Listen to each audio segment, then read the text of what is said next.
បាទជំរាបសួរពុកម៉ែបងប្អូនក្នុងស្រុកក្រៅប្រទេសបាទថ្ងៃនេះខ្ញុំបាទលោកគ្រូអៀងចៅលោកតាព្រំត្បែងបាទ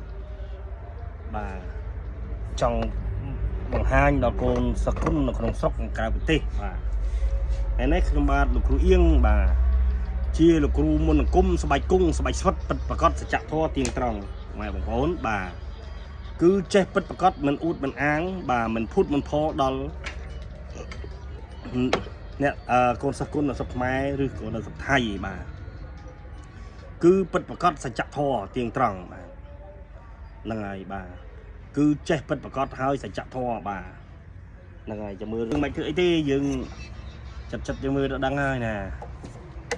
ណាយើងគាត់ថាតិចតម្លាក់លើតិចចឹងដែរណា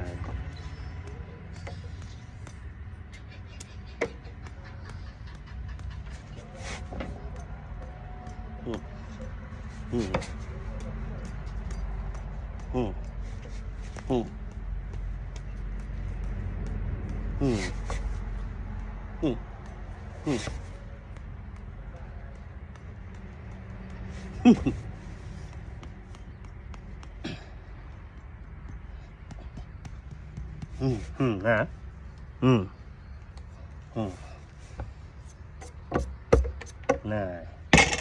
កុំមិនជិះតែអួតអាងណាគ្រូស្ទើណាមើលណាមណាណាពិតប្រកបបាទសច្ចធម៌បាទចេះពិតបាទ